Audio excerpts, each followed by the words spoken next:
जिंदाबाद जिंदाबाद जिंदाबाद बीएसपी जिंदाबाद जिंदाबाद जिंदाबाद बीएसपी जिंदाबाद जिंदाबाद जिंदाबाद कल्पना मिश्रा जिंदाबाद जिंदाबाद जिंदाबाद कल्पना मिश्रा जिंदाबाद जिंदाबाद जिंदाबाद मायावती जिंदाबाद जिंदाबाद जिंदाबाद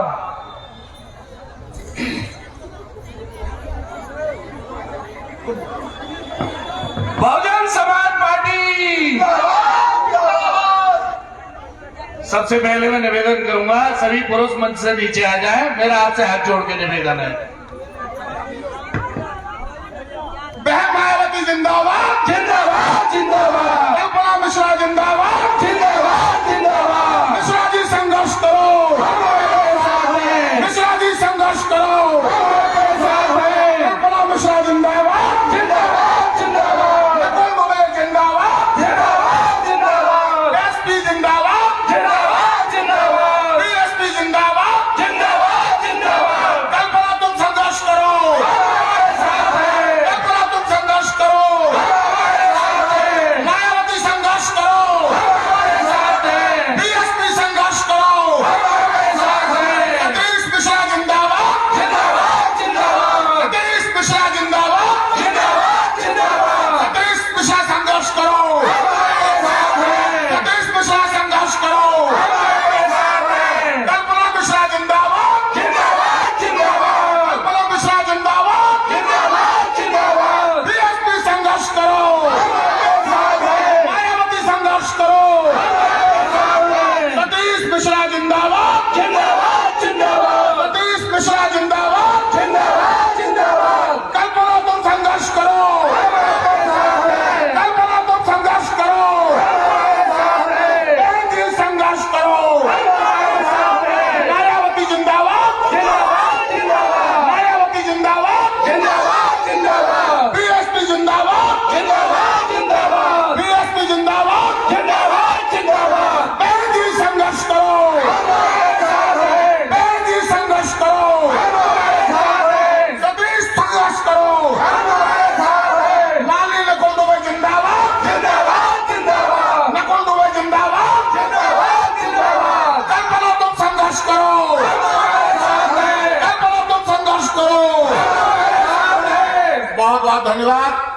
सारी मातृशक्ति बहनों बेटियों से मेरी गुजारिश है कि जिस बड़ी शख्सियत का आपको इंतजार था वो मंच पर आ चुके हैं। सारे लोग स्थान ग्रहण करें। अब मैं सबसे पहले ब्राह्मण समाज की जो हमारी बच्चियां हैं वो 51 करोड़ की माला पहनाकर अपने मुख्य अतिथि का स्वागत करना चाहती हैं। मैं अनुरोध करूंगा कि हमारी परशुराम पुत्रियां मंच पर आए और अपने मुख्य अतिथि दुर्गा का रूप मेरी बड़ी बहन श्रीमती कल्पना मिश्रा और उत्तर प्रदेश के शेर माननीय सतीश मिश्रा के साथी नकुल दुबे जी का माला पहनाकर स्वागत करें। जोरदार तालियों से आप लोग स्वागत करें। जोरदार तालियां।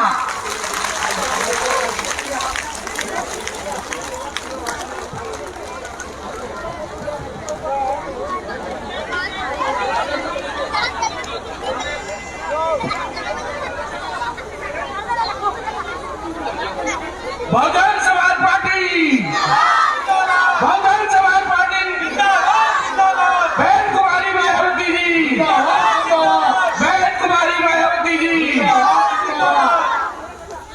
हाथी नहीं गणेश है हाथी नहीं गणेश है ब्राह्मण संघ बजाएगा ब्राह्मण संघ बजाएगा बहन जी संघर्ष करो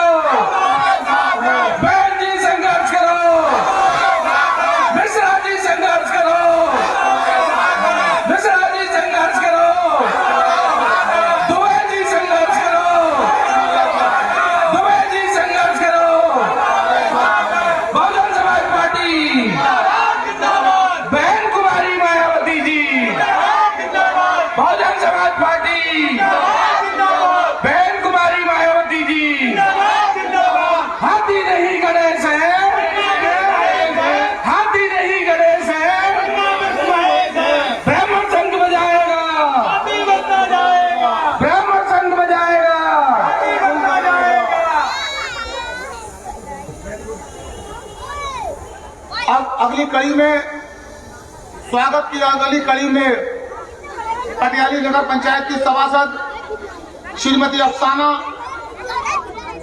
पटियाली नगर पंचायत की दूसरी सभासद श्रीमती नगमा, तबस्सुम नाही, शमीम माशी, निशा बेगम, रुखसाना बेगम, रुखसान, राना परवीन, शमीर जहां। मुस्लिम समाज की हमारी बहन, हमारी बेटियां, हमारे परिवार की बहू, हमारे घर की लड़कियां अपने मेहमाने खुसूसी का स्वागत करना चाहते हैं। इस देश में चाणक्य के रूप में अपना कर्तव्य निभाते हुए हमारे पुरोधा ब्राह्मण शिरोमणि श्री सतीश चंद्र मिश्रा जी की धर्मपत्नी श्रीमती कल्पना मिश्रा जी का स्वागत करना चाहेंगी।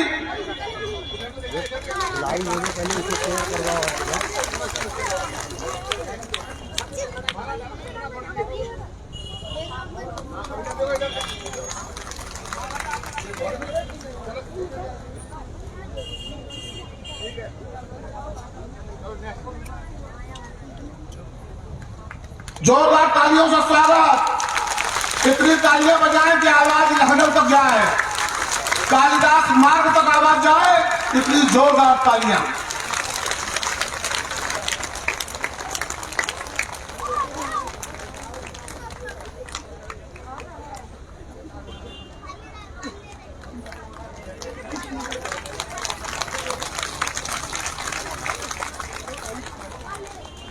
अब मैं स्वागत की अगली कड़ी में पटियाली नगर पंचायत की चेयरमैन डॉक्टर श्रीमती शशि मिश्रा से निवेदन करूंगा कि पटियाली में पधारी हुई दुर्गा के रूप में मेरी बड़ी बहन राष्ट्रीय महासचिव श्री सतीश चंद्र मिश्रा जी की धर्मपत्नी श्रीमती कल्पना मिश्रा जी बहुत ही आदरणीय, बहुत ही सम्मान के साथ उनका मोमेंटो देकर, शॉल उड़ाकर स्वागत करें। पटियाली की चेयरमैन श्रीमती शशि मिश्रा, आप लोग जानते हैं ये वही चेयरमैन हैं जिन्होंने 21 तारीख को राष्ट्रपति भवन में देश के अंदर पटियाली को प्रथम स्थान दिलवाकर प्रमाण पत्र हासिल किया था। जोरदार तालियों के साथ स्वागत।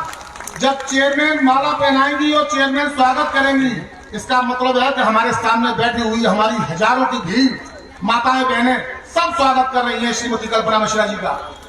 जोरदार तालियों से स्वागत करिए। तालियां बजती रहनी चाहिए, जब तक स्वागत होता है तालियां बजती रहना चाहिए।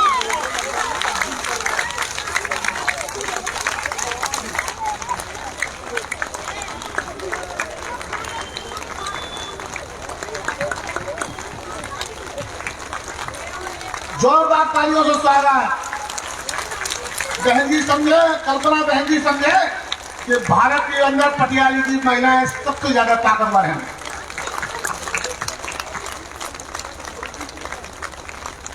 अब स्वागत की इस कड़ी में अभी स्वागत चल रहा है चेयरमैन साहबा का। अब चेयरमैन साहबा मेरी बड़ी बहन कल्पना मिश्रा जी को एक सोने की चेन पहनाकर सम्मानित करेंगी। जब बेटी अपने घर में आती है, मैं आपको बता दूं कल्पना जी कन्नौज में पैदा हुई हैं और हमारे आपकी हजारों लड़कियां कन्नौज में ब्याही हुई हैं। हमारी ये मामी होती हैं, हमारी बहन होती हैं, पूजनी होती हैं। हम अपने घर आई हुई अपनी बेटी का सम्मान कर रहे हैं, स्वागत कर रहे हैं, दक्षिणा दे रहे हैं, प्रणाम कर रहे हैं, पैर छू रहे हैं। जोरदार तालियों से स्वागत। दोनों हाथ ऊपर उठाकर तालियां बजाइए। बहुत बहुत धन्यवाद, बहुत बहुत शुक्रिया।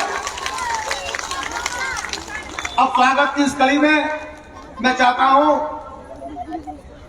कि शर्मा जी मंच संभाले, तो मैं भी अपनी बड़ी बहन का और उत्तर प्रदेश के बबर से माननीय नकुल दुबे जी का स्वागत कर लें। शायद उनकी ताकत से थोड़ी बहुत ताकत मुझे भी मिल जाए। जब मैं स्वागत करूं तो मेरा आप लोगों से अनुरोध है, आपका भाई, आपका बेटा स्वागत कर रहा है, इतनी तालियां बजाना कि कालिदास मार्ग और लखनऊ तक आवाज जाए और सिंहासन भारतीय जनता पार्टी का ही जाए।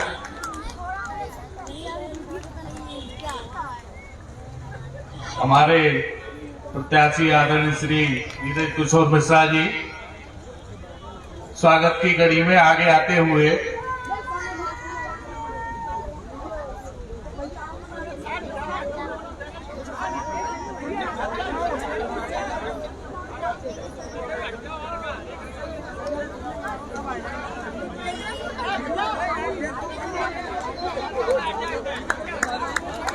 आदरणीय पूर्व कैबिनेट मंत्री जी श्री नकुल दुबे जी का स्वागत करते हुए हमारे प्रत्याशी महोदय नीरज किशोर मिश्रा जी स्वागत करते हुए तालियों साथ में अभिनंदन करते हुए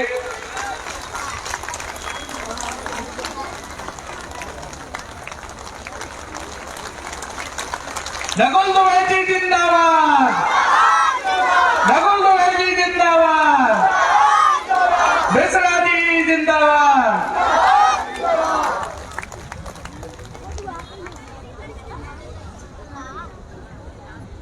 आगे हमारे आदरणीय प्रत्याशी श्री नीरज किशोर मिश्रा जी और उनकी पत्नी श्रीमती शशि मिश्रा जी जो वर्तमान में चेयरमैन है पटियाली की, वो दोनों लोग 51 किलो की माला से अतिथियों स्वागत करते हुए एक बार पुनः जोरदार तालियों से स्वागत, उनका अभिनंदन करते हुए अतिथियों का। बहुत शानदार, बहुत सुंदर। मिश्रा जी आप एमएलए तो बनी गए क्योंकि आपका जो कार्यक्रम है वो बहुत जबरदस्त संदेश दे रहा है उत्तर प्रदेश को और उत्तर प्रदेश सरकार को, और मेरी बात शक्ति तालियों से स्वागत करते हुए बहुत सुंदर, बहुत शानदार अभिनंदन, बहुत शानदार स्वागत।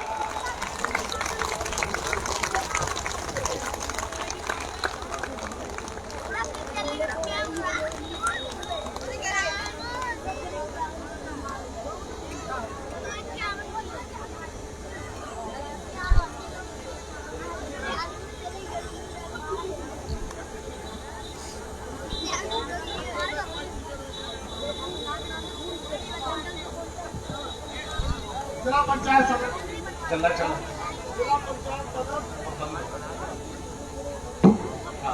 जिला पंचायत सदस्य श्रीमती सोनू वाला, मेरा उनसे अनुरोध है कि वो मुख्य अतिथि को चांदी का मुकुट पहनाकर माला पहनाकर स्वागत करें। आए जिला पंचायत सदस्य माननीय सोनू वाला जी, मुकुट पहनाकर माला पहनाकर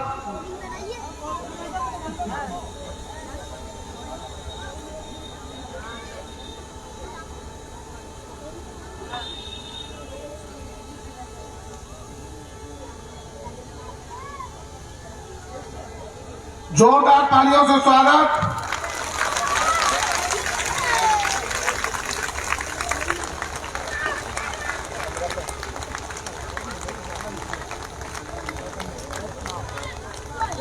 अब कन्नौज से आई हुई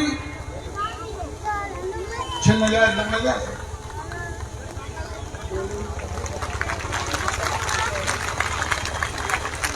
श्रीमती मीनू दुबे जी, हमारी मेहमान श्रीमती मीनू दुबे जी का स्वागत करेंगी। माननीय जिला पंचायत सदस्य सोनू वाला चांदी का मुकुट पहनाकर और माला पहनाकर मैडम का स्वागत करें। जोरदार तालियों से स्वागत, जोरदार तालियों से।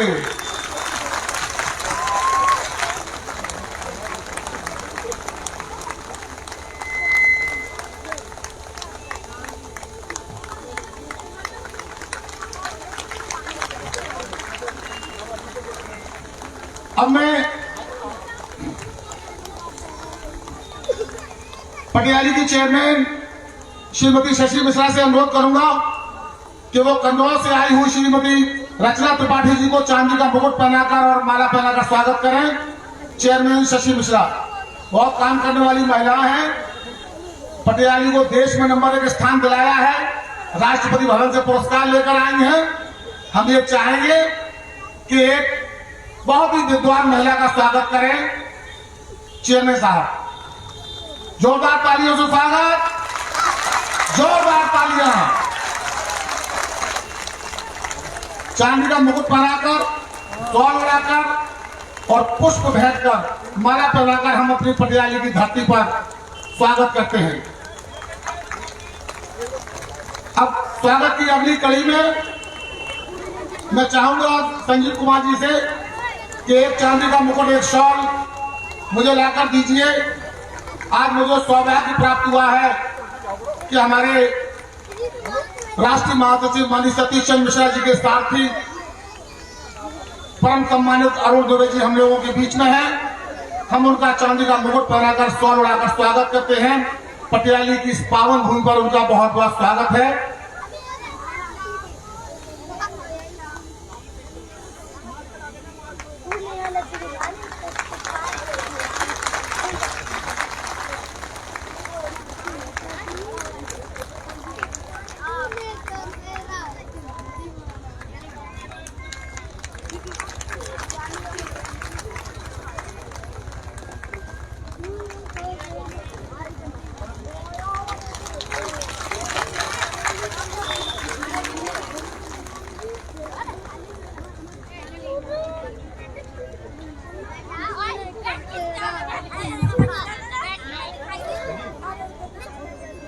जितेंद्र मिश्रा जी, पूर्व प्रधान रानी दामद, मेरा उनसे अनुरोध है कि वो अपने मुख्य अतिथि को शॉल उड़ाकर, माला पहनाकर स्वागत करें। इसी कड़ी में भुजपरा के प्रधान श्री गिरीश चंद्र जी से निवेदन है कि वो आए और इस उत्तर प्रदेश में शेरनी की भूमिका में जो चल रही है श्रीमती कल्पना मिश्रा, वो शेरनी जिसके प्रभाव और प्रताप के सामने भारतीय जनता पार्टी का दिया बुझता नजर आ रहा है। बहुजन समाज पार्टी ने महिलाओं में बहन मायावती जी के बाद सबसे ताकतवर महिला के रूप में उभरी है हमारी बहन श्रीमती कल्पना मिश्रा।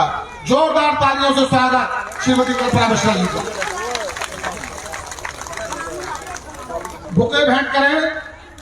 गिरीश चंद्र जी से निवेदन है कि वो बुके भेंट कर और शॉल उड़ाकर श्रीमती कल्पना मिश्रा जी का स्वागत करेंगे। अच्छा भाई, दोनों पति पत्नी आए हैं क्योंकि एक पहले प्रधान रहा था, एक वर्तमान में प्रधान है। क्षेत्र पंचायत सदस्य हैं, ब्लॉक प्रमुख का चुनाव थोड़े से वोटों से हार गए थे। अगर बहन कल्पना जी का आशीर्वाद रहा तो गिरीश चंद्र जी चिंता मत करना, मैं ब्याज के बदला चुका लेंगे भारतीय जनता पार्टी से।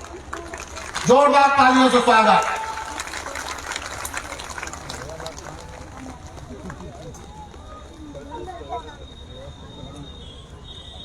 अब मैं चाहूंगा गंगोटवाड़ा ब्लॉक की पूर्व ब्लॉक प्रमुख श्रीमती रश्मि पालीवाल, बहुत ही सम्मान की हकदार हैं।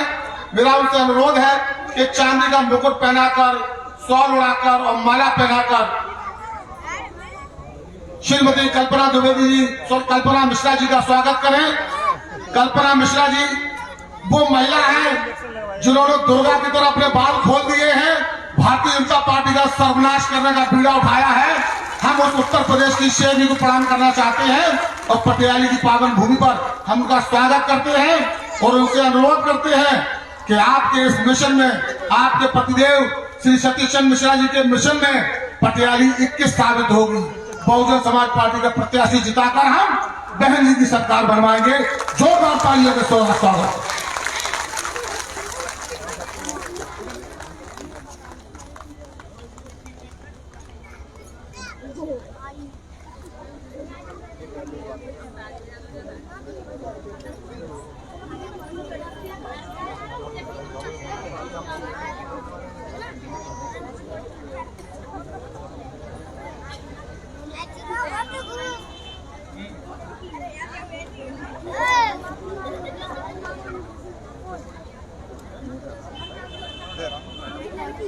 शिकारा के प्रधान श्री धर्मेंद्र शर्मा जी बहुत नाराज है हमसे। ये मौका मिला है श्रीमती कल्पना मिश्रा जी का स्वागत करने का। मैं अनुरोध करूंगा प्रधान जी से, प्रधान श्री धर्मेंद्र शर्मा जी मंच पर आए और शॉल उड़ाकर, मुकुट पहनाकर, माला पहनाकर अपनी बहन का, उत्तर प्रदेश की शेरनी का स्वागत करें। अब बस जैसे ही आचार संहिता लगेगी हमारी बहन कल्पना तलवार उठा लेगी, दुर्गा का रूप धारण कर लेगी और भारतीय जनता पार्टी वालों का बिल्कुल निपटारा कर देगी। जोरदार तालियों से स्वागत है, दोनों हाथ ऊपर उठाकर तालियां बजाइए आप लोग। बहुत बहुत शुक्रिया, जोरदार तालियां।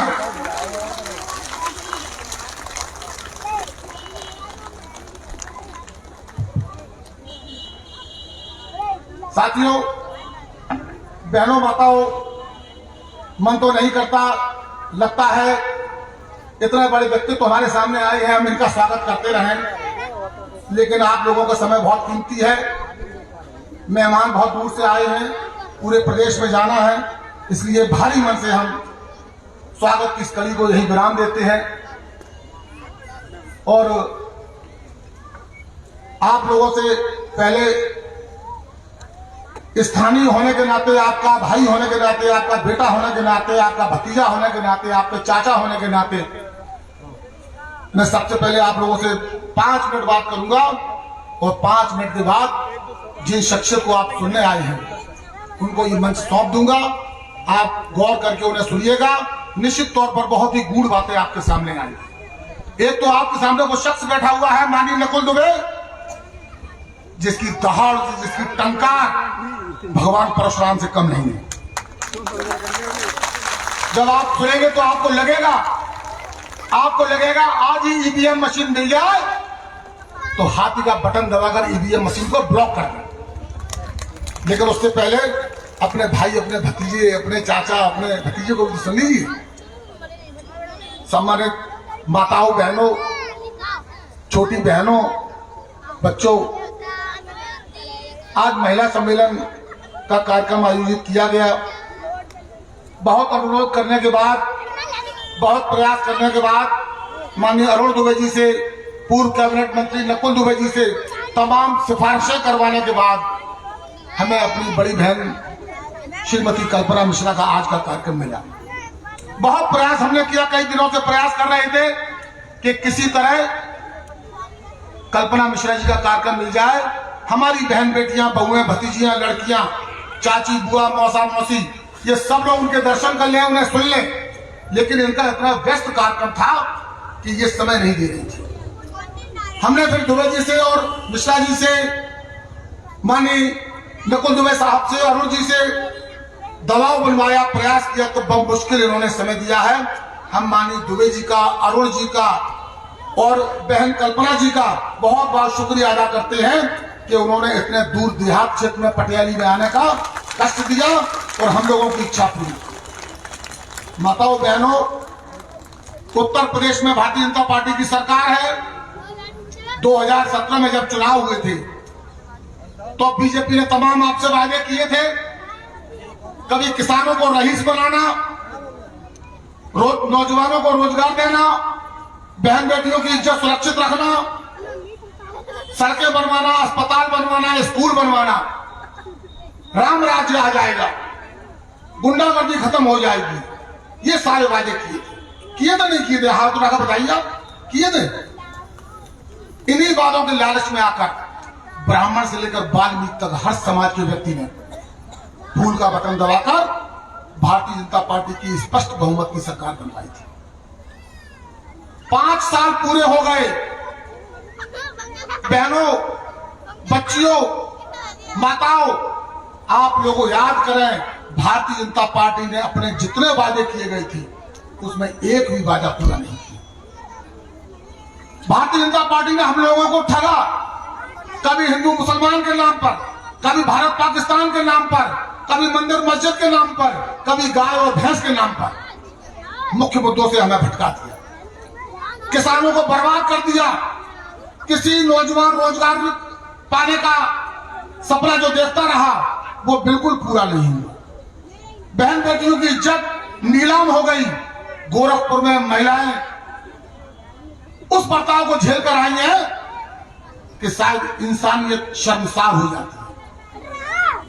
उन्नाव में भारतीय जनता पार्टी के दरिंदे विधायक ने एक पिछड़े समाज की बेटी के साथ बलात्कार किया और जब उस बेटी ने शिकायत करने की कोशिश की तो उसके पिता को थाने में बुलवाकर इतना पीटा कि उस बेचारी का पिता थाने में दम तोड़ देता है।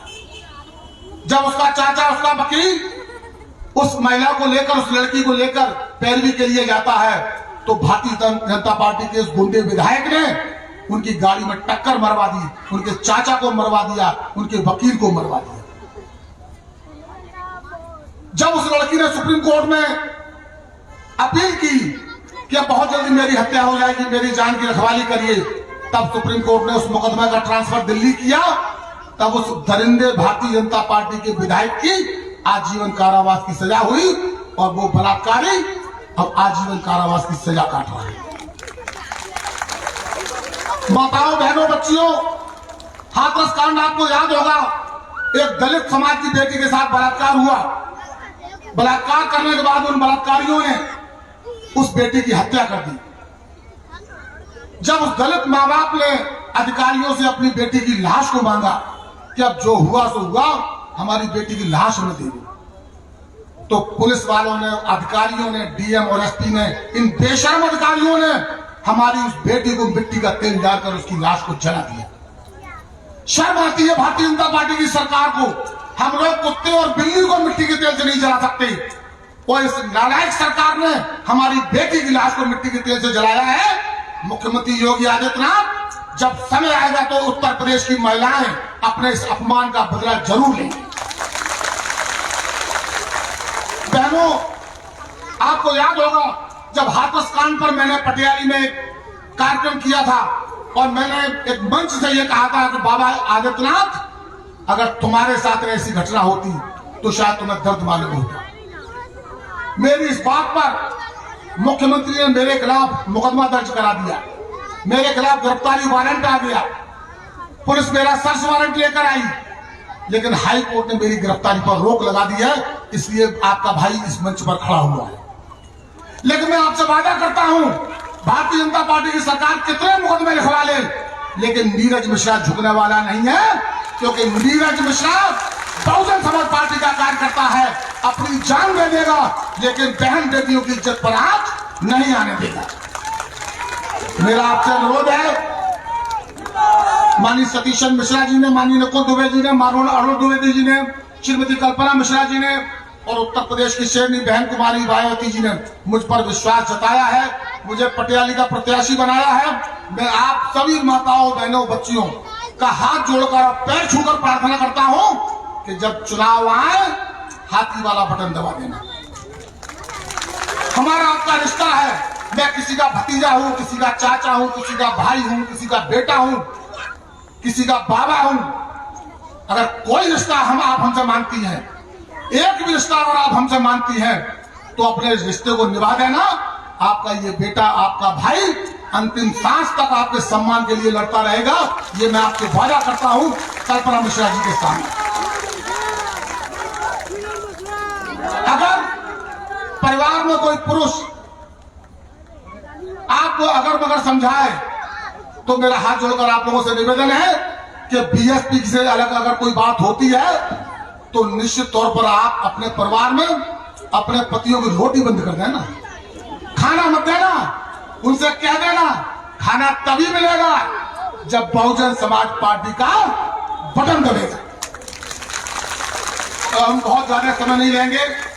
माननीय नकुल दुबे जी से मैं एक बात कहना चाहूंगा।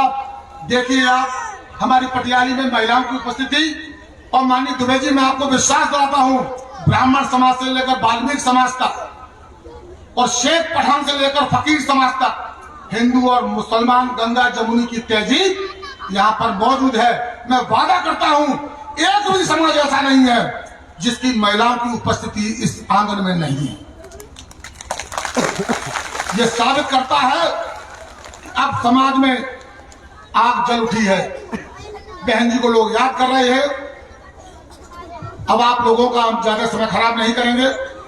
निश्चित तौर पर जिन्हें आप सुनने आए हैं, उन्हें सुनने का आपको मौका देंगे। अब मैं इसी कड़ी में श्रीमती मीनू दुबे जी,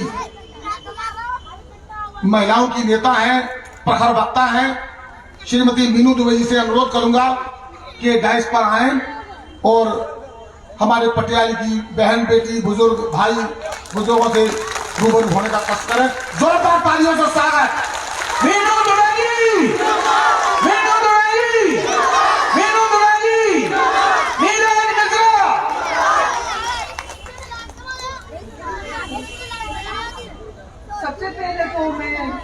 पर उपस्थित हमारे गणमान्य, उन लोगों को मैं सादर प्रणाम करती हूँ और आप लोगों को बहुत बहुत प्रणाम करती हूँ कि आप लोग इतनी बड़ी संख्या में यहाँ पर आए हमारी बात सुनने के लिए। बहुत बहुत धन्यवाद आपको।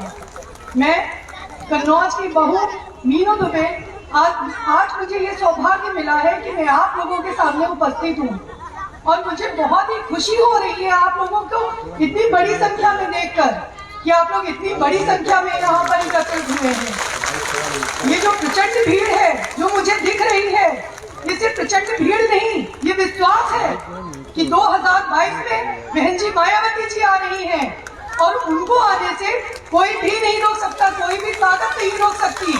लेकिन मुझे, हम सबको, हमारी पार्टी को, बहन कुमारी मायावती जी को आपके सहयोग की, आपके साथ की बहुत आवश्यकता है। बिना आपके सहयोग के हम लोग कुछ नहीं कर सकते हैं। इसलिए आप एक कदम बढ़ाइए, हम 10 कदम आपकी ओर बढ़ाएंगे। आप एक कदम चलिए, हम 10 कदम चलेंगे। आप लोग यहाँ पे इतनी बड़ी संख्या में है, बहुत खुशी हुई आप लोगों को देखकर। मैं 2007 का, आपको 2007 से लेकर 12 तक का समय आपको याद दिलाना चाहती हूँ, जब बहन कुमारी मायावती जी का कार्यकाल रहा है। उस कार्यकाल में हम लोग कहीं भी निडर होकर किसी भी समय निकल सकते थे, लेकिन आज हमें अपने घर से, अपनी दहलीज के बाहर कदम रखने में डर लगता है। ये लगता है कहीं हमारे साथ कुछ गलत ना हो जाए, हम किसी की दरिंदगी का शिकार ना हो जाए। किससे कहेंगे? नीचे से लेकर ऊपर तक सब बिके हुए हैं। किससे कहेंगे हम अपनी बात? किससे कहेंगे हम अपनी फरियाद? क्योंकि शासन में हमारी बहन जी नहीं है जो हमारी बात सुनेगी। इसलिए सभी माताओं बहनों से हाथ जोड़कर गुजारिश है, प्रार्थना है कि 2022 में बहन जी मायावती जी को 5वीं बार उत्तर प्रदेश का मुख्यमंत्री बनाने का कष्ट है। आप लोगों से अनुरोध करती हूँ कि 2022 में एक बार फिर से बहन जी को लाइए, फिर से खुशहाली के दिन लाइए, फिर से हम बाहर निकल सकते हैं, फिर से अपनी बात कह सकते हैं। हमें किसी से डरने की जरूरत नहीं है कि हम किसी से डरे कि नहीं, हम बाहर नहीं निकल सकते, हम किसी का सामना नहीं कर सकते। हम औरत हैं लेकिन अबला नहीं है, अबला नहीं है हम में माँ दुर्गा का वास है और हम जिसको चाहे उसको पलट के रख सकते हैं, इतनी हम ताकत रखते हैं। इसलिए आप लोग हाथी का बटन दबाइए, बहन जी को उत्तर प्रदेश का 5वीं बार मुख्यमंत्री बनाने का कार्य करिए। आप लोग खुद इतने सक्षम हैं, खुद अपने, हर औरत अपने आप में एक ताकत है, हर स्त्री में वो ताकत है कि वो दुनिया को पलट सकती है। फिर ये भारतीय जनता पार्टी क्या चीज है, इनकी कुर्सी क्या चीज है? हम तो इसको रात भर में पलट सकते हैं, हम इतनी ताकत रखते हैं। हम सब अगर एकजुट हो जाएंगे तो 2022 में बहन जी को मुख्यमंत्री बनना तय है। आप लोग 2022 की तरह आपका हर साल मंगलमय होगा, लेकिन ये हर साल आपका तब मंगलमय होगा जब बहन जी को आप हर साल हमेशा गद्दी पर देखना चाहेंगे, हमेशा वो हमारे साथ रहेंगी, तब हम निडर हो पाएंगे, बेफिक्र हो पाएंगे। हम भारतीय जनता पार्टी वालों से डरने वाले नहीं हैं। ये गुंडा राज उन्होंने उत्तर प्रदेश में चालू किया है। हम एक सुशासन लाएंगे, बहन जी हमारी सुशासन लाएंगे। 2007 से 12 तक का जो उनका शासनकाल रहा है, उसमें आप याद करिए कि सब कुछ कानून व्यवस्थाएं, इतनी दुरुस्त कानून व्यवस्थाएं थी। और आज क्या है?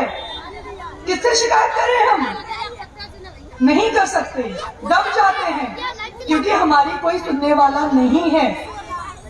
हमें अपनी बात लोगों तक पहुंचानी है। अगर हमारे साथ गलत होता है तो हमें अपनी आवाज बुलंद करनी ही है। हमें गलत को बर्दाश्त नहीं करना है। हमें बहन कुमारी मायावती जी का साथ देना है और उनको मुख्यमंत्री बनाना है, उनको मुख्यमंत्री की गद्दी पर 5वीं बार बिठाना है। मीनू दुबे जिंदाबाद, मीनू दुबे जिंदाबाद, मीनू दुबे जिंदाबाद, जिंदाबाद, मीनू दुबे जिंदाबाद, जिंदाबाद। हम लोगों का, मैं तो समझती हूँ रसोई गैस, आप देखिए कितनी, हर चीज में इतनी महंगाई की हुई है। हम क्या खाएंगे? पहले हमारे पास स्त्री धन होता था, अब हम निर्धन हैं, नहीं है हमारे पास धन, क्योंकि घर परिवार में हमारा सब खर्च हो जाता है। इसलिए इतनी महंगाई कर रखी है, इतनी महंगाई हो गई है कि हमें घर चलाना मुश्किल हो रहा है। चाहे वो गैस सिलेंडर के दाम ले लीजिए, चाहे दालों के दाम ले लीजिए, कहां से कहां महंगाई पहुंच गई है, लेकिन कोई फर्क नहीं पड़ता। हम भूखे हैं, कैसे हैं, निर्धन है, कोई फर्क नहीं पड़ता। सरकार ने आपको, इसलिए हम लोगों ने चुनकर आपको वहां पे बिठाया है कि आप हमारी बात सुनेंगे, हमारी रक्षा करेंगे। उसके बदले में आप क्या दे रहे हैं? राम राज के बदले रावण राज दे रहे हैं। ये रावण राज आपने दिया है हमें। अगर आपके हिसाब से ये राम राज है तो हमें इस तरीके का राम राज कदापि नहीं चाहिए। हमें सत्ता में हमारी बहन जी चाहिए। 2022 में मुख्यमंत्री के पद पर हमारी बहन जी को बिठाने का कार्य करेंगे। अब मैं आपको और समय न लेते हुए मुख्य अतिथि माननीय श्रीमती कल्पना मिश्रा जी को मंच पर बुलाती हूँ। वो आपके सामने अपने विचार रखें और आप लोगों से अनुरोध है कि आप लोग उनके विचारों को सुने, समझें और यहीं छोड़कर ना जाएं, जन जन तक पहुंचाएं जितना आप कर सकते हैं। जय भीम, जय भारत, जय परशुराम।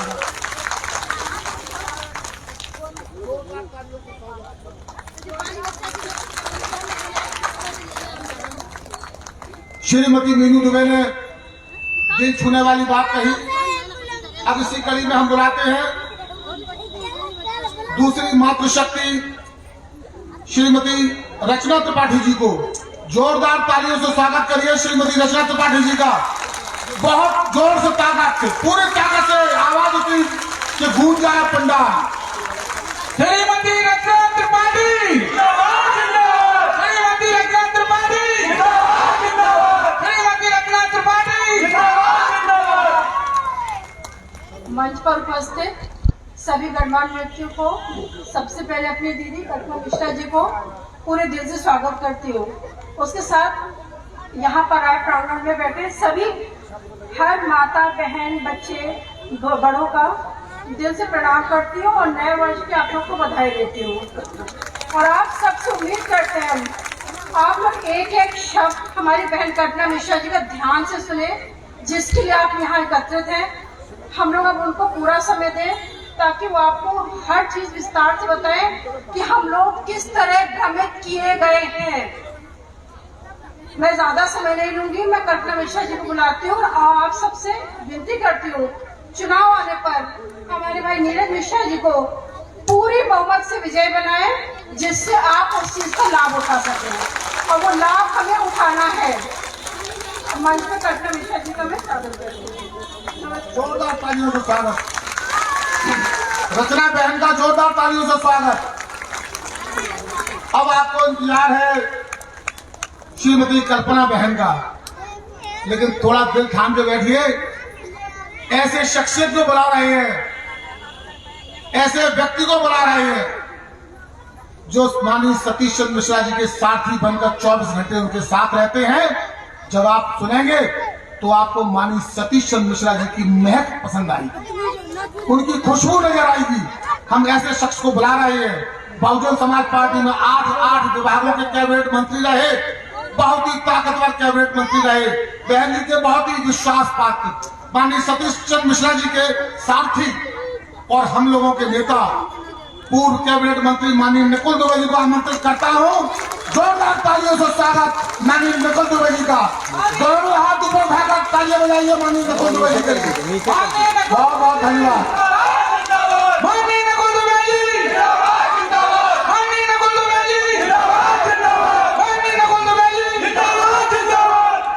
सर्वप्रथम भारतीय संविधान के रचयिता परम पूज्य बाबा साहब भीमराव अम्बेडकर एवं बहुजन समाज पार्टी के संस्थापक माननीय कांशी राम साहब को श्रद्धा सुमन अर्पित करते हुए आज भागवत इंटर कॉलेज, जहां पर अखंड भवन भी है, मां सरस्वती का वास भी है, आज यहाँ पर आप लोगों के बीच में इतनी भारी तादाद में मातृ शक्तियों को देख करके जो ऊर्जा मिल रही है, उस ऊर्जा के माध्यम से ये आज हम सब यहाँ से विश्वास लेकर के जा रहे हैं कि पूरे उत्तर प्रदेश में बहुजन समाज पार्टी की सरकार तो बन ही रही है। आज चेयरमैन साहिबा के नेतृत्व में सम्मानित प्रोफेसर नीरज कुमार मिश्रा जी 2022 में विधानसभा पहुंचने जा रहे हैं। ये आज यहाँ से पूर्णतः परिलक्षित है। मंच पर विराजमान हम सबको आशीर्वाद देते हुए आज इस मुकाम तक पहुंचाने वाली और उनके ताकत, उनके द्वारा दिया गया आत्मविश्वास, आज के इस समारोह के मुख्य अतिथि परम आदरणीय श्रीमती कल्पना मिश्रा जी, मंच पर विराजमान सम्मानित श्री अरुण द्विवेदी जी, मंच पर विराजमान इस नगर पालिका की चेयरमैन राष्ट्रपति पुरस्कार प्राप्त श्रीमती शशि मिश्रा जी, सम्मानित श्रीमती रचना त्रिपाठी जी, मीनू दुबे जी, सलीम खान साहब और यहाँ पर बैठे हुए हमारे सम्मानित नेता बहुजन समाज पार्टी के पदाधिकारियों, मेरी सामने की ओर बैठे हुई माताओं बहनों और आसपास खड़े हुए मेरे सम्मानित बड़े बुजुर्गों, मेरे नौजवान साथियों, वास्तव में आज हम लोग महिला सम्मेलन में सुनने के लिए ज्यादा आए हैं और महिला सम्मेलन का तात्पर्य क्या है, अभिप्राय क्या है, हम लोग वास्तव में आप सब लोग के मुख और मुखारबिंद से आप सबकी तकलीफ सुनने के लिए यहां पर आए हैं। पूरे के पूरे उत्तर प्रदेश में आज ये संदेशा जा चुका है कि आज उत्तर प्रदेश की एक एक महिला आदरणीय बहन कुमारी मायावती जी के साथ कंधे से कंधा मिलाकर के उनको मुख्यमंत्री के रूप में देखते हुए उत्तर प्रदेश में शांति और अमन चैन की पहचानता है। क्यों? क्योंकि उत्तर प्रदेश में हमारी पूर्व वक्ता कह रही थी कि महंगाई, कुशासन, अत्याचार, व्यभिचार, आज ये सब उत्तर प्रदेश की वानगी बन चुका है। और कहा क्या जा रहा है कि हमने चारों तरफ राम राज्य फैला दिया है। राम राज फैलाने वाले कौन लोग हैं?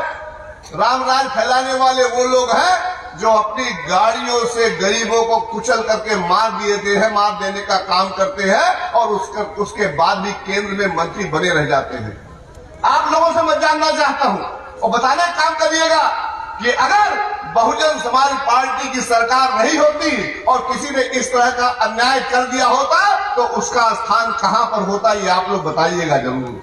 वो सब लोग जेल के सलाखों के पीछे होते, लेकिन वाहरे प्रदेश के मुखिया, वाहरे देश के मुखिया मंच पर खड़े होते हैं, बगल में ऐसे अपराधियों को खड़े करके देखने का काम करते हैं कि बताइए कहीं यार आपको अपराधी नजर आ रहा है इस प्रदेश में। अरे अब तो उत्तर प्रदेश के कोने कोने में अपराधी बैठ गया है और ऐसे अपराधी बैठ गए हैं जिनको माननीय मुख्यमंत्री जी स्वयं संरक्षण देने का कार्य करते हैं। मैं आपके बीच में, मुख्य अतिथि महोदय के बीच में बहुत देर तक बाधा नहीं बनना चाहता हूं, लेकिन इतना जरूर कहना चाहता हूं कि अगर वास्तव में आप परेशान हो, अगर वास्तव में आप हलाकान हो, अगर वास्तव में आपने 5 साल से लेकर के अभी तक अत्याचार और तकलीफें सहने का काम किया है, तो आज का दिन जो आज 3 तारीख है, साल प्रारंभ हो रहा है, इस 3 तारीख को यहां जाने के पहले अपने मस्तिष्क में बैठा करके जाइएगा, इस सरस्वती माता का सौगंध लेकर के जाइएगा, इस प्रांगण को छोड़ने के पहले ये शपथ लेकर के जाइएगा कि जब तक नीरज मिश्रा जी को विधानसभा नहीं पहुंचा देंगे हम लोग चैन से बैठने का काम नहीं करेंगे, कि हम लोग तो संकल्प लेकर के जा रहे हैं। नीरज मिश्रा जी क्या कह रहे थे? नीरज मिश्रा जी कह रहे थे रोटी तब दीजिएगा जब आपको ये मालूम पड़ जाए कि हाथी का बटन दबाएंगे ये लोग। मिश्रा जी आप चिंता मत करिए, जो राष्ट्रपति का अवार्ड लेकर के आई है उनका एक बार का संदेशा इन सारी माताओं को इकट्ठा करेगा और सारी माताएं अपना तो हाथी पर बटन दबाएंगे ही, अपने आसपास के क्षेत्र में जितने भी उनके घर के परिवार के लोग हैं सबका बटन हाथी में दबवा करके आपको विधानसभा पहुंचाने का काम करेंगे। लेकिन एक बात अंत में जरूर कहूंगा, वो ये मैं कहना चाहता हूं, आज यहाँ पर जो ये संगम दिखाया गया है, यहाँ पर हर समाज की महिलाएं बैठी हुई है। हम लोग को आज हमारे प्रदेश को इसकी सबसे बड़ी आवश्यकता है। इसकी आवश्यकता इसलिए है कि टेलीविजन में अगर आप बैठिएगा, पहला काम तो टेलीविजन अगर आप लोग देखते हो, टेलीविजन मत देखा करिए, टेलीविजन देखने से मन खराब होता है। महिलाएं, माताएं, मैं सिर्फ ये कहना चाहता हूं कि आज जो हमारे देश और हमारे प्रदेश में एक आपस में लड़ाने वाला काम चल रहा है, उस लड़ाने वाले काम को रोकने के लिए आज उत्तर प्रदेश में बहुजन समाज पार्टी की सरकार की सबसे बड़ी आवश्यकता है। क्यों? वो इसलिए कि अगर आज हमारे प्रदेश में खतरे में कौन है? सब लोग चाहकर हल्ला मचाते हैं, अरे फलाना खतरे में है, फलाना खतरे में, फलाना खतरे में।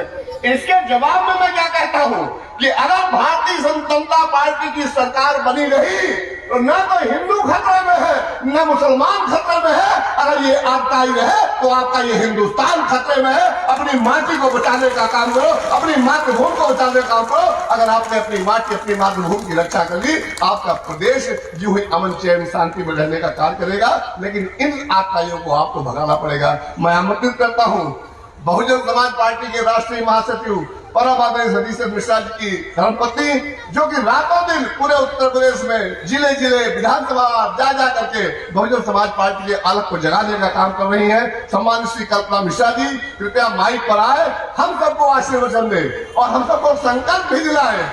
मैं कहना चाहता हूँ, जितने लोग यहाँ पर खड़े बैठे हैं, उनकी एक एक बात को सुनिएगा, बुनिएगा, अपने मन में, अपने मस्तिष्क में, अपने आत्मा में, अपने दिमाग में उसको साथ लेकर के जाइएगा। और पटियाली ही नहीं, पूरे एटा क्षेत्र में, पूरे आगरा मंडल में, पूरे अलीगढ़ मंडल में घर घर संदेश को देने का काम करिएगा। इससे नीरज मिश्रा ही नहीं, जितने भी बहुजन समाज पार्टी के प्रत्याशी लड़ रहे हैं, हम सबको जिता करके आदरणीय बहन कुमारी माती की झोली में डाल करके बहुजन समाज पार्टी को मजबूत करने का काम करेंगे। परम आदरणीय कल्पना मिश्रा जी, जोरदार तालियों से स्वागत।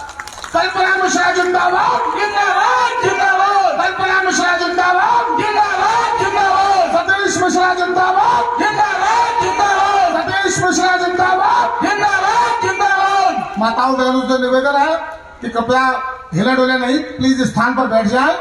बहुत अच्छे वक्ता से आपकी मुलाकात होने जा रही है। आए सम्मानित आदरणीय श्रीमती कल्पना मिश्रा जी। सर्वप्रथम यहाँ पर इतनी ज़्यादा तादाद में हमारी माताएं बहनें सब इकट्ठा हुई हैं, इनको हमारा सादर नमन। सर्वजन हिताय एवं सर्वजन सुखाय की विचारधारा वाली, उसकी नीतियों पे चलने वाली बहुजन समाज पार्टी के तत्वाधान में आज महिलाओं की सम्मान, सुरक्षा और तरक्की, हम आपसे फिर कहना चाहेंगे कि महिलाओं के लिए खास तौर से सम्मान, सुरक्षा और तरक्की के विचार को रखने वाली एक संगोष्ठी आयोजित की गई है, जिसमें यहाँ बैठे आयोजकगण श्रीमती शशि मिश्रा जी तथा नीरज मिश्रा जी, जो कि यहाँ के प्रत्याशी हैं, श्री नकुल द्विवेदी और अरुण द्विवेदी जी। हमारे साथ में बहनें आई, हमारी रचना त्रिपाठी और हमारी बहू कहिए या बेटी कहिए मीनू दुबे जी। इन सबको मेरा सादर नमन और बहुत बहुत अपनी बहू को हम प्यार देते हैं।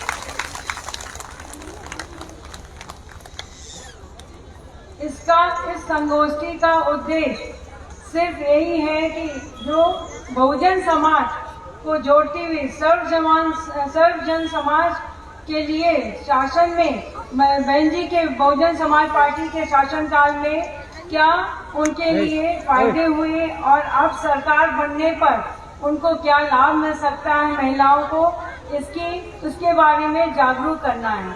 जैसा कि आप लोगों को मालूम है कि माननीय सतीश चंद्र मिश्रा जो हमारे पति हैं, वो खास उस सर्व समाज को और तथा खास तौर से ब्राह्मण समाज को एकजुट करने के लिए पिछले 6 महीने से हर जिले, हर प्रदेश के हर जनपद में जा रहे हैं और उनको जोड़ने का काम कर रहे हैं तथा उनसे कंधे से कंधा मिला के श्री नकुल दुबे एंड श्री अरुण द्विवेदी जी उनका साथ दे रहे हैं। तो पत्नी होने के नाते हमारा भी नैतिक कर्तव्य बनता है कि हम भी इसमें यथाशक्ति सहयोग करें।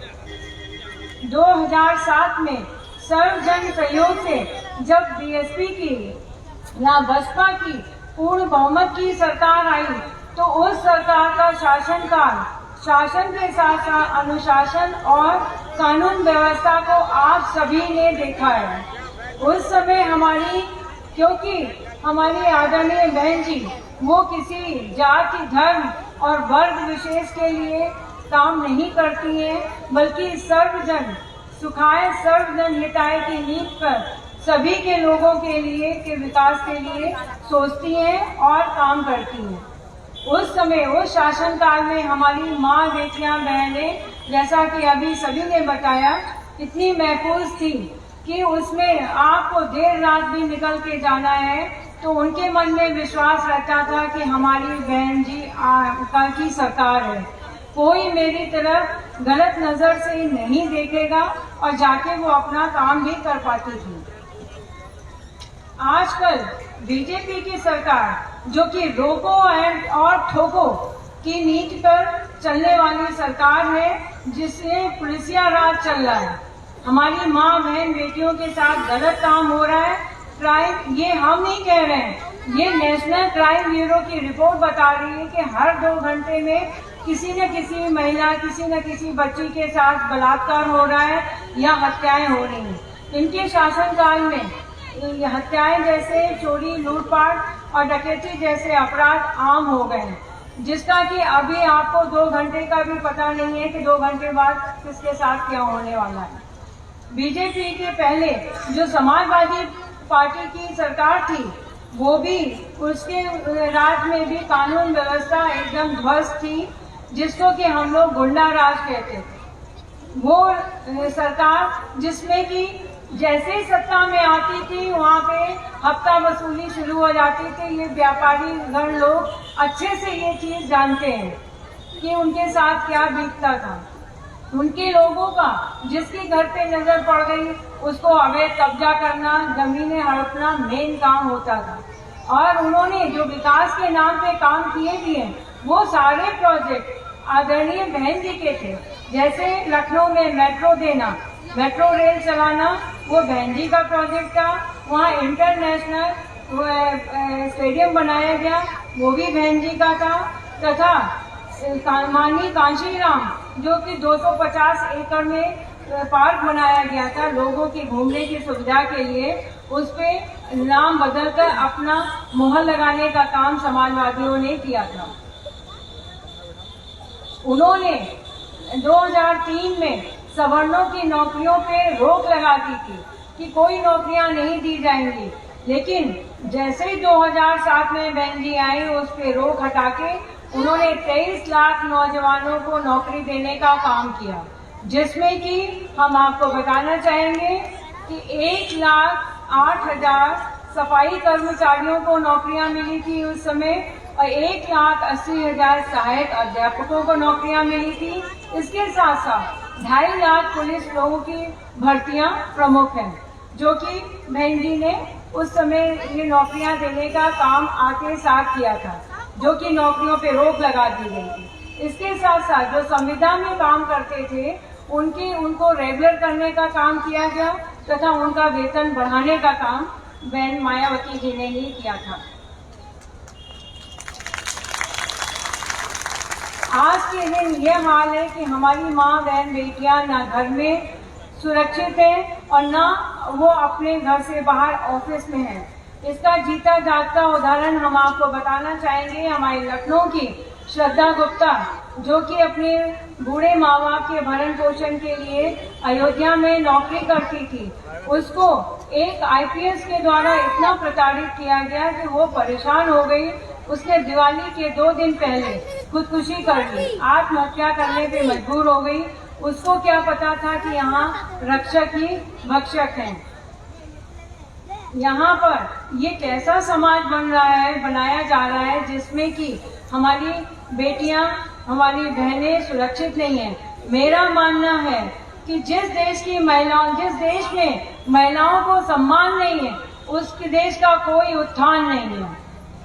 इसी कड़ी में खुशी दुबे, जो कि बेचारी नाबालिग थी, शादी के 2 दिन हुए थे, उसकी मेहंदी भी नहीं छूटी थी, उसको भी जेल में डालने का काम ये बीजेपी की सरकार ने किया, और 1.5 साल हो गए उसको जमानत नहीं मिल रही है। इतनी कोशिश के बाद भी उसको जमानत नहीं दी जा रही है। जैसा कि आप अभी नीरज मिश्रा जी ने बताया कि वो उसका हाथरस का कांड, दलित महिला के साथ रेप करने के बाद जब उसकी हालत खराब हुई तो हॉस्पिटल भर्ती कराया गया।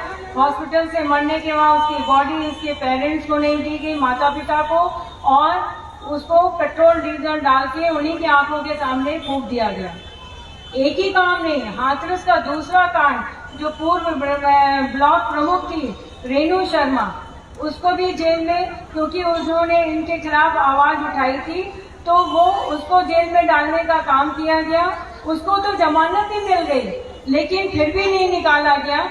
वो निकली तब जब उसकी डेथ हो गई, जब उसकी मृत्यु हो गई, मौत होने पर उसकी बॉडी बाहर आई। अब आप सोच सकते हैं कितनी संवेदनहीन सरकार है। इसी तरह उन्नाव और महोबा का कांड हुआ। बहु बेटियां तो छोड़िए, इस प्रदेश में नौजवान भी सुरक्षित नहीं है। पुलिस एनकाउंटर के नाम पे 100 से ज्यादा लोग मार दिए गए हैं और उनकी माँ बहनों को, उनकी बीवियों को कोई पूछने वाला नहीं, ना ही उनकी कहीं कोई थाने में सुनवाई हो रही है। एक जाति विशेष ब्राह्मणों के घर का सुहाग उजाड़ा जा रहा है। जाति विशेष पे खास अत्याचार चल रहे हैं। हम तो कहते हैं कि अगर वो अपराधी है तो आप उसको जेल में डालिए और नियमानुसार जो उस पर मुकदमा चलाइए। अगर वो अपराधी है तो उसको अदालत सजा देगी, लेकिन नहीं, उन्होंने तो कानून व्यवस्था को ही बिगाड़ रखा है।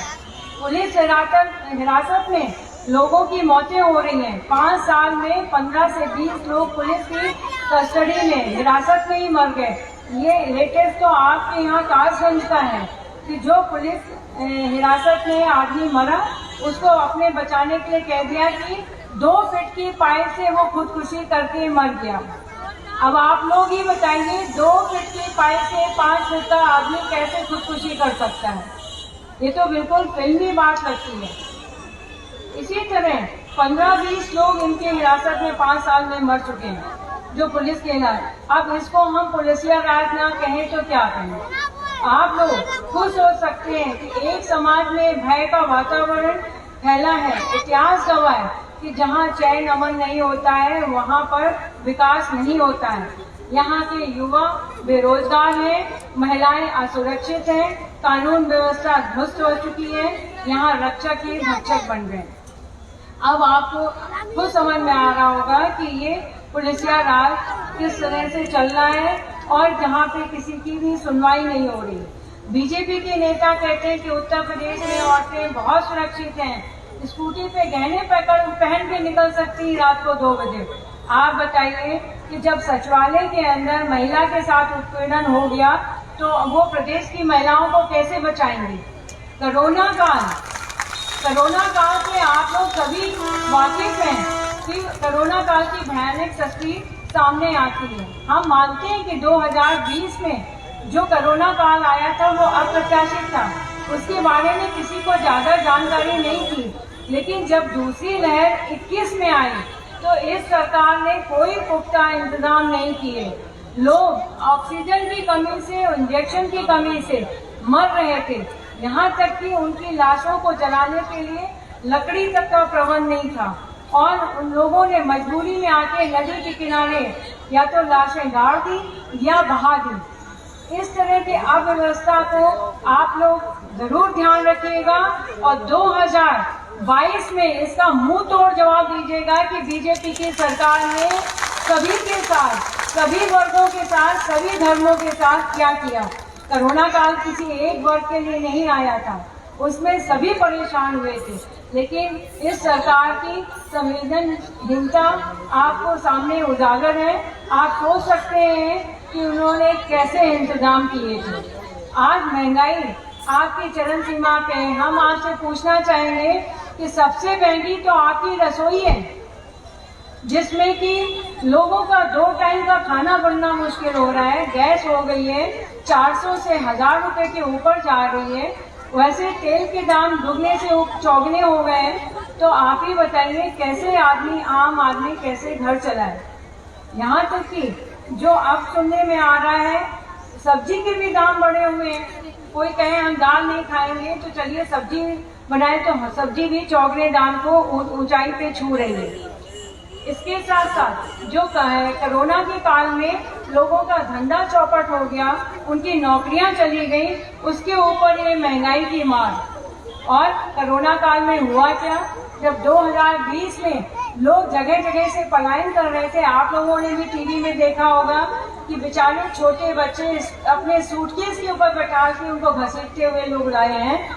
उस समय ये बीजेपी की सरकार केंद्र से लेके प्रदेश तक सभी जगह वो बैठी सिर्फ अपने विज्ञापन को छाप रही थी।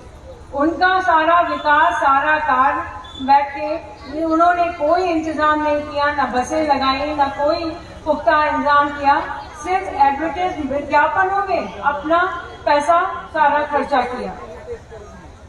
संवेदनहीनता का तो ये हाल है कि अभी बनारस में ये बात अगस्त की है, हम लोग गए हुए थे तो बनारस में अंध विद्यालय बंद कर दिया जब दृष्टि बाधित लोग बच्चे वहाँ सड़कों पे प्रोटेस्ट करने लगे कि भाई हमारा स्कूल हम कहाँ जाएं, अब इस समय हमारी पढ़ाई अधूरी है।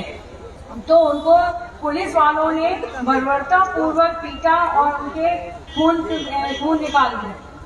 यहाँ तक कि जो आप सुन रहे हैं कि 1 पैकेट अनाज, 1 पैकेट तेल, 1 किलो शक्कर, चावल सब दिया जा रहा है, लेकिन आप लोगों ने अगर ध्यान से सुना होगा तो ये कहा जा रहा है कि 31 मार्च तक ये करोड़ों आदमियों के पास पहुंच जाएगा। इससे मतलब साफ होता है कि ये सब चुनावी स्टंट है, आप लोगों को प्रलोभन दिया जा रहा है। आप खुद बताइए, एक बार के आटा दाल चावल मिलने से क्या जिंदगी कट जाएगी? नहीं कटेगी।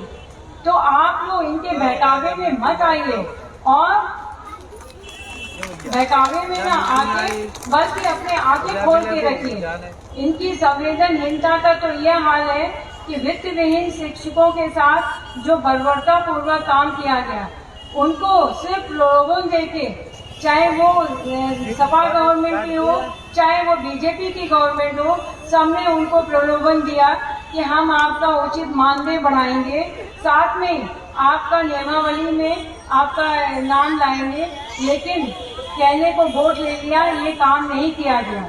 जब अभी बीजेपी की सरकार को 4.5 साल हो गए तो शिक्षकों ने कहा कि प्रोटेस्ट किया, वहाँ विधानसभा के सामने नारेबाजी की, तो उनको पुलिस के द्वारा पीटा गया। एक लेडी, एक शिक्षिका जिसके के सर पे लाठी पड़ी और खून निकलने लगा, उसने तो अपने बाल मुड़वा के ये कह दिया कि आज इस सरकार की, ये बीजेपी सरकार की हमने एंटेस्टी कर दी। ये सुनने के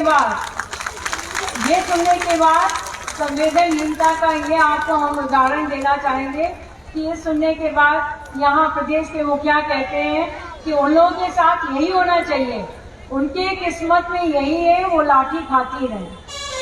अब आप सोच सकते हैं कि आम जनता के साथ वो क्या सोचते होंगे और कितना आपके विकास के लिए वो आगे बढ़ेंगे। शिलान्यास करने से विकास नहीं होता। उनका आप टीवी देखिए तो ऐसा लगेगा विज्ञापन कि जैसे ये काम सामने सामने हो रहा है, लेकिन नहीं, ये विज्ञापनों पे वो प्रति महीना 300 करोड़ रुपए खर्चा कर रहे हैं। हम उनसे पूछना चाहेंगे, यही पैसा अगर उन्होंने वाकई में कोरोना टाइम में लगा दिया होता, बच्चों पे खर्चा किया होता या हेल्थ के लिए खर्चा किया होता, अस्पताल बना दिए होते, तो शायद इतनी जाने नहीं जाती। लेकिन और ये पैसा आपको मालूम होना चाहिए, आपका खुद का पैसा है जो कि आप टैक्स के रूप में देते हैं, उसको वो मनमाने तरीके से खर्चा कर रहे हैं और अपना विकास दिखा रहे हैं। वर्तमान बीजेपी की सरकार में अराजकता और तानाशाही का ये आलम है कि लखीमपुर में शांति से प्रदर्शन कर रहे किसानों को कार से कुचलने का काम इसी बीजेपी की सरकार में हुआ। किसान जो हमारे अन्नदाता है, किसी भी सरकार ने किसानों की फसलों का उचित मूल्य नहीं दिया। सिर्फ और सिर्फ बहन जी ने जब 2007 में उनकी सरकार बनी है तो उन्होंने उसके किसानों के फसलों का मूल्य दुगना करने का काम किया था। उसके बाद उनका कोई सुनवाई नहीं है। जो कह रहे थे कि हम इस देश को बिकने नहीं देंगे, वो ही आज निजी संपत्तियों, ये सरकारी संपत्तियों का निजीकरण कर रहे हैं और जो आपकी रेलवे, एयरपोर्ट और LIC जैसी जो मेन इम्पोर्टेंट सरकारी विभाग हैं, उनको अडानी, अंबानी या और कोई पूंजीपति हो तो उनके हाथ में लीज में देने का काम कर रहे हैं कि मुझको आप पैसा दे दो, आप चाहे जैसे चलाओ। अब आप सोच सकते हैं, अभी तक तो हम लोग 47 तक, 47 तक तो अंग्रेजों के गुलाम रहे। अब चाहे निकट भविष्य में हम इन लोगों के गुलाम होकर काम करेंगे। तो ये आप लोगों के आंखें खुलने के लिए बताया जा रहा है कि आगे ऐसा ना हो। इस बीजेपी की सरकार को आप लोग उखाड़ के फेंकने का काम करिए। इसके लिए हम आपको कह रहे हैं कि कोरोना काल, अगर बहन जी के शासनकाल में अगर ये नौबत आई होती तो ये आलम आपको देखने को नहीं मिलता। उनकी सुरक्षा व्यवस्था तो छोड़िए, लोगों के प्रति इतनी संवेदनाएं रहती हैं, वो कभी ये काम नहीं होने देती कि इतने लोग परेशान होके मर जाते, बल्कि लोगों का कोरोना काल पता ही नहीं लगता कि कब आया और कब चला गया। आज ये हाल है कि नौजवान बेचारा परेशान घूम रहा है, भविष्य उसका चिंता में है। तो जब वो नौकरी मांगने जाता है तो उससे कहा जाता है पकौड़े बेचिए, चाय बेचिए और पकौड़े बेचिए। तो इसके लिए तो इतनी पढ़ाई नहीं की गई थी कि जो लोग अपनी वर ढूंढने निकलते हैं तो अपनी लड़की के लिए वो सोचते हैं सरकारी ऑफिसर होगा तो हमारे बेटी का भविष्य सुरक्षित होगा। लेकिन जब वहाँ सरकारी विभाग नहीं है तो सरकारी नौकरियां कहाँ हैं? जो निजी संस्थानों में सरकारी नौकरियां हैं भी, तो वो उनकी नीतियों के कारण वो भी बंद होने के कगार पे आ गई। अब कहीं भी नौकरी नहीं। जिन्होंने आने के पहले वादा किया था हम आपको करोड़ों नौकरियां देंगे, वो सब करोड़ों नौकरियां छीन ली गई हैं आप लोगों से। और धंधा भी नहीं ध्यान दिया जा रहा, धंधा भी सबका चौपट हो रहा है। 2 साल पहले इनकी कथनी और करनी में बहुत फर्क है। 2 साल पहले जजमेंट आने के बाद भी अभी हमारे रामलला जी तो टेंट में ही बैठे, ना वहाँ भूमि पूजन हुआ है और ना वहाँ पे कोई नींव रखी गई है, सिर्फ ईंटों का पूजन टीवी पे दिखाई पड़ा था। उसी जगह बनारस में भी इसी तरह हमारे सनातन धर्म जो आगे संस्कृत विद्यालयों को बढ़ाते हैं, उनको आप बीजेपी की सरकार ने बंद करने का काम किया। उनको कोई मानदेय नहीं दिया जा रहा है। जो 50% खुले भी हैं वो भी बंद होने के कगार पे हैं। विकास अगर हुआ है तो वो माननीय बहन जी के शासनकाल में हुआ, हमारे लखनऊ में हुआ है। बहन जी ने हमेशा रोजगार पे ध्यान दिया है और शिक्षा पे। वो लड़कियों की शिक्षा के लिए इतना प्रयत्नशील रही है कि उन्होंने कितने कॉलेज, कितने डिग्री कॉलेज, कितने मेडिकल कॉलेज, वो आपको हम बताएंगे, वो खोले हैं, क्योंकि जिससे लड़कियों की पढ़ाई होती रहे और वो स्वयं स्वावलंबी बने और किसी पे आश्रित नहीं हो। जो हमारी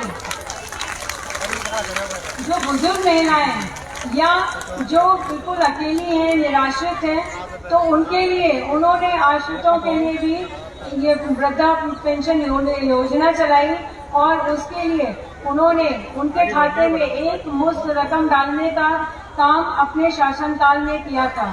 लड़कियों के लिए 2009 जनवरी 2015 में के बाद से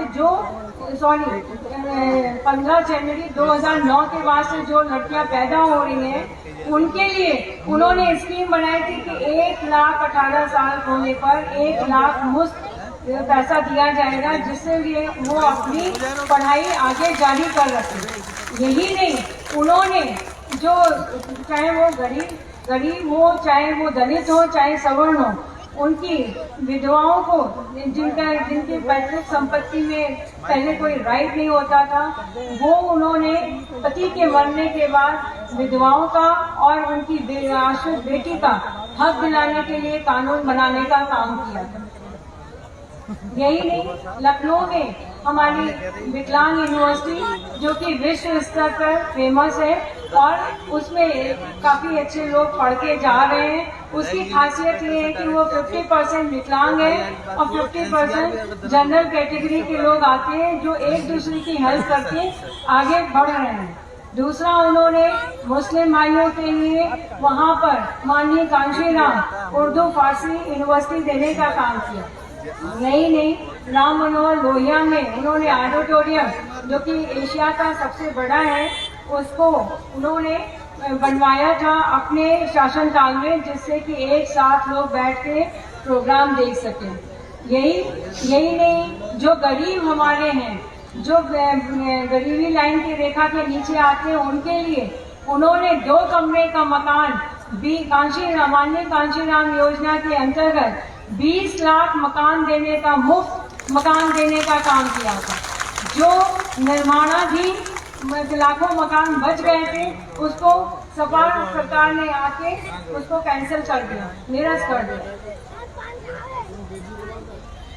इसी तरह उन्होंने अयोध्या का विकास किया, वहाँ के घाट ठीक किए, जो वहाँ 14 कोसी परिक्रमा होती है उसमें लोगों का ध्यान रखा, सड़कें बनवाई, पानी का और बाथरूम का सबका ध्यान रखा गया और सीवर ट्रीटमेंट प्लांट लगाया गया जिससे सरयू नदी गंदी न हो।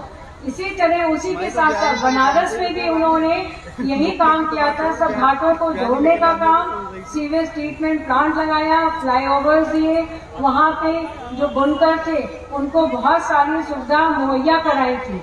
अभी हम लोग पिछले दिनों बनारस कई बार गए तो हर बुनकर पूछ रहा है कि बहन जी कब आ रही, अब आप बहन जी को लाइए, हम लोगों की रोजी रोटी बंद होने वाली है।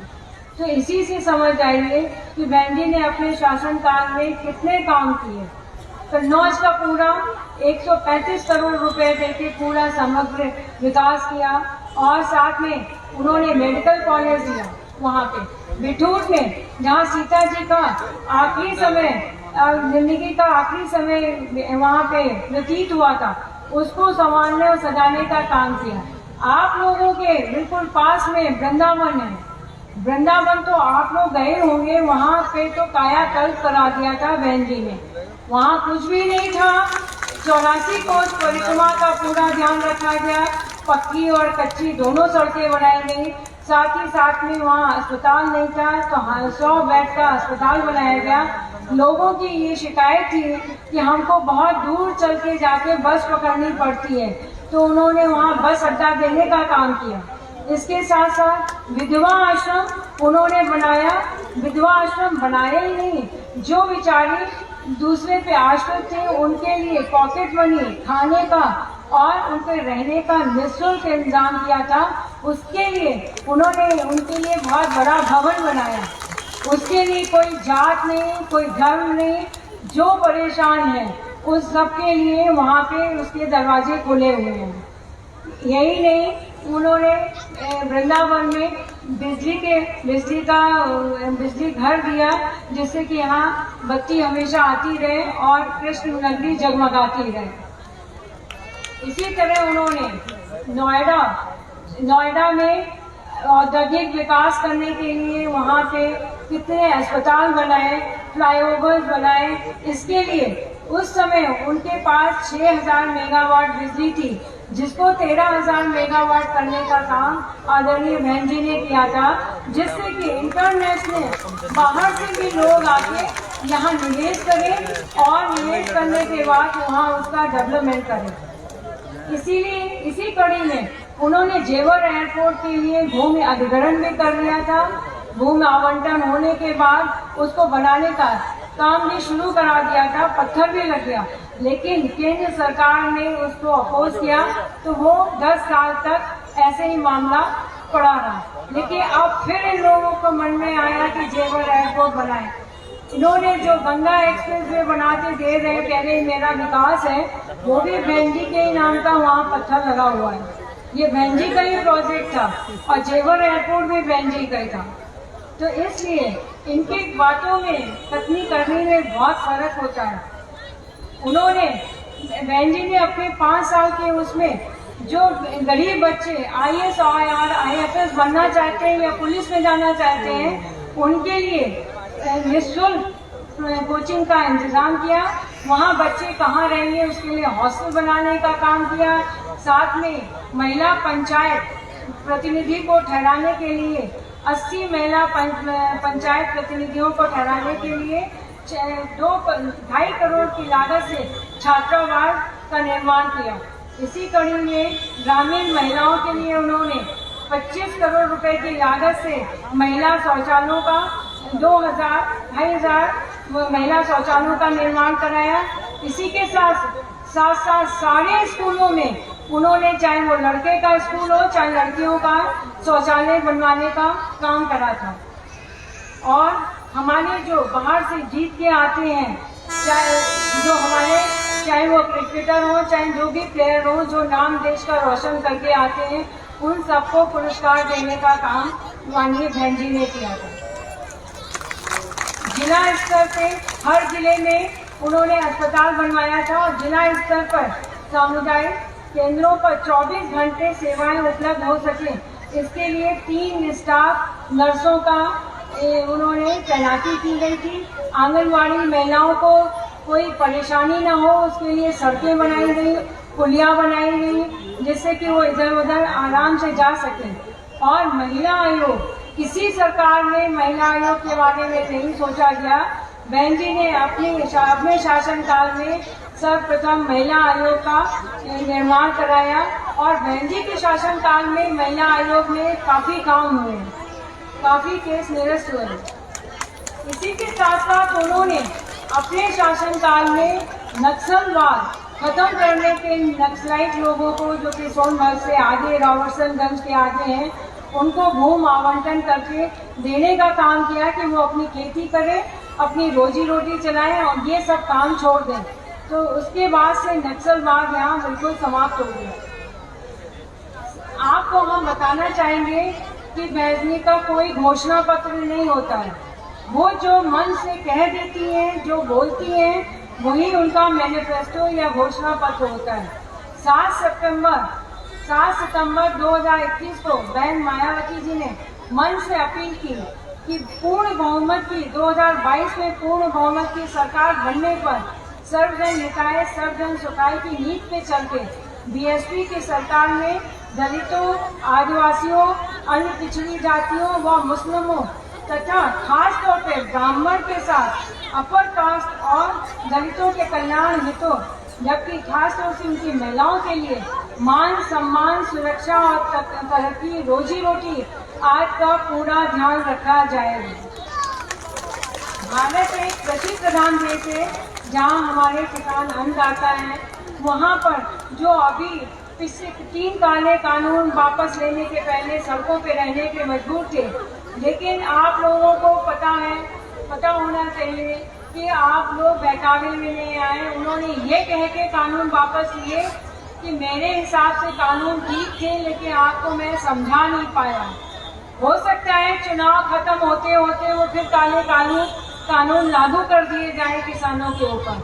लेकिन आदरणीय बहन जी ने कहा कि जब भी उनकी सरकार आएगी 2022 में आने के बाद, उनके प्रदेश में किसानों के ऊपर ये काले कानून लागू नहीं होंगे और उनकी फसलों का उचित मूल्य दिया जाएगा। इसके साथ साथ 2022 में बहुजन समाज पार्टी की सरकार बनने पर वित्त विहीन प्रबंधकों और शिक्षकों के लिए वो तुरंत आयोग का गठन करके उनकी परेशानियों को सुन के उनको दूर करने का काम, राहत देने का काम करेंगे। बहन मायावती जी ने मन से ये भी कहा कि जो आज भारतीय जनता पार्टी की सरकार संस्कृत विद्यालयों को सरकारी धनराशि उपलब्ध नहीं करा रही है, जिसके कारण वो बंद होते जा रहे हैं, उनको खोलने का काम वो आपके साथ करेंगे। उत्तर प्रदेश में विधवा को पेंशन दिलाने का काम उनके शासनकाल में 2007 से 12 तक किया गया। महिला सुरक्षा के लिए महिला थानों की खोलने की व्यवस्था की गई। उनके खास इंस्ट्रक्शन थे कि कोई पीड़ित महिला आए तो सबसे पहले उसकी सुनवाई होना चाहिए। हम आपको इसलिए सब बता रहे हैं कि अगर आपके मन में कोई गलतफहमी हो तो वो आपको मन में भ्रम हो, वो दूर हो सके। आप लोग बहन जी के साथ जुड़ के, आपको पता है कि सपा की गवर्नमेंट कैसी है। आजकल बीजेपी की सरकार कहती है हमारी डबल इंजन वाली सरकार है, डबल विकास होगा। हम उनसे पूछना चाहेंगे, जहाँ की महिलाएं परेशान हैं, नौजवान बेरोजगार हैं, और लड़कियां महफूज नहीं है, ये डबल इंजन की सरकार का कैसा विकास है? मेरे हिसाब से तो ये डबल इंजन, दोनों इंजन फेल हो गए हैं। इसी तरह सपा की गवर्नमेंट आते ही साथ जो हफ्ता वसूली सब करने लगते हैं, तो उनको उनके ये आपके जितने भी व्यापारी लोग हैं वो भली भांति परिचित हैं। तो दोनों, जबकि वो ये हाल है कि हम ये कह सकते हैं कि दोनों एक ही सिक्के के दोनों दो पहलू हैं। चाहे वो सपा गवर्नमेंट हो, चाहे वो आपकी बीजेपी को गवर्नमेंट हो, इसमें ना महिलाओं को सुरक्षा मिलेगी, ना किसी को रोजगार मिलने वाला है। ये सिर्फ भ्रम की राजनीति करते हैं और धर्म के नाम पर यहाँ पर राजनीति करते हैं, वोट लेने का काम करते हैं। लेकिन आपको पता होना चाहिए कि जहाँ चैन अमन नहीं है, वहाँ जहाँ शांति नहीं है, वहाँ पे कोई भी विकास नहीं हो सकता है। ये काम सिर्फ और सिर्फ आदरणीय बहन जी कर सकती हैं, जिनके शासनकाल को आपने देखा है। और आप आगे भी देखेंगे कि उन्होंने सबसे पहला मुद्दा उठाया है बेरोजगारी का, और उनके जो भी विचार है वो अभी से बनने भी लगे कि लोगों को कैसे रोजगार दिया जाए, जिसमें कि महिलाएं भी परेशान न हो और नौजवान भी परेशान न हो। दूसरा, उनका शिक्षा पे जोर रहता है कि सभी बच्चे पढ़ लिख के आगे बढ़े और अपने पैरों खड़े हो सकें। और जब ये आप लोग खुद ही बताइए माँ बहने कि जब आपके बच्चों की जिंदगी सेफ नहीं है, जिंदगी नहीं सुरक्षित है, तो आगे जो लोग प्रलोभन दे रहे हैं उसको लेके और देके करने से क्या फायदा? आप लोगों को आज एक पैकेट सब पकड़ा रहे हैं, इससे जीवन तो नहीं कटेगा। इसलिए हम कह रहे हैं आपसे कि आप 5वीं बार आप लोग महिला सशक्तिकरण करिए, ये नीले झंडों के नीचे आके अपना महिलाओं की शक्ति को पहचानिए। और जैसा कि मीनू दुबे ने कहा कि महिला अगर दुर्गा का रूप ले ले तो क्या नहीं कर सकती। इसलिए आप लोगों से हम कहना चाहेंगे, अपने भाइयों से भी कहना चाहेंगे, अपनी माताओं बहनों से भी कहना चाहेंगे, आप लोग नीले झंडे के नीचे एकजुट होइए और होके बहन जी के हाथ मजबूत कराइए। आपको अच्छे से पता है कि आप कैसे बहन जी के हाथ मजबूत करा सकती हैं। आप माननीय नीरज मिश्रा जी को जिताइए, जो कि यहाँ से जीत के जाएंगे तो ऐसे एक कड़ी बहुजन समाज पार्टी की जीतती जाएगी और बहन जी के हाथ मजबूत होते जाएंगे। उनको आप लोग दृढ़ संकल्प होके हाथ उठा के कहिए कि 5वीं बार मुख्यमंत्री बनाने का कार्य आप लोग करेंगे। महिलाएं अगर चाहें तो कुछ भी कर सकती हैं। हम कभी पहले बाहर नहीं निकले थे, लेकिन जब मैंने ये हाल देखा तो मुझे भी लगा कि इतनी 50% आप महिलाएं हैं, अगर हम सब लोग एक होके जुट जाएं तो कौन किसको हरा सकता है। चाहे वो बीजेपी की डबल इंजन सरकार हो और चाहे वो सपा की गुंडा राज की सरकार हो, कोई नहीं हरा सकता। जहाँ पे कानून व्यवस्था और सुरक्षा होगी वही तरक्की होगी। जैसा कि मैंने कहा कि मेरा तो मानना है जहाँ महिलाओं का सम्मान नहीं उस देश का कोई उत्थान नहीं। जब सम्मान मिलेगा तो देश का की भी उन्नति होगी। इसलिए आप लोग दृढ़ संकल्प होकर जाइए और अपने साथ साथ 5-5, 10-10 लोगों को जोड़िए, बताइए कि बहन जी के आने से आपको क्या फायदा हो सकता है और उनके आने से कितना चैन अमन यहाँ देश में आ सकता है। इसलिए आप लोग 2022 में सरकार बनवा के 5वीं बार मुख्यमंत्री को आदरणीय बहन जी को मुख्यमंत्री बनाने का संकल्प लें, ताकि प्रदेश का भविष्य उज्जवल हो सके। इन्हीं शब्दों के साथ हम अपनी वाणी को विराम देते हैं। जय भीम, जय भारत, जय भारत। जोरदार तालियों से स्वागत। कल्पना मिश्रा जिंदाबाद, कल्पना मिश्रा जिंदाबाद, सतीश मिश्रा जिंदाबाद, जिंदाबाद, सतीश मिश्रा जिंदाबाद, जिंदाबाद, जिंदाबाद, बहन मायावती जिंदाबाद, जिंदाबाद, जिंदाबाद, बहन मायावती जिंदाबाद, जिंदाबाद, जिंदाबाद। बहनों माताओं, आप लोगों के लिए भोजन की व्यवस्था है भाई, थोड़ा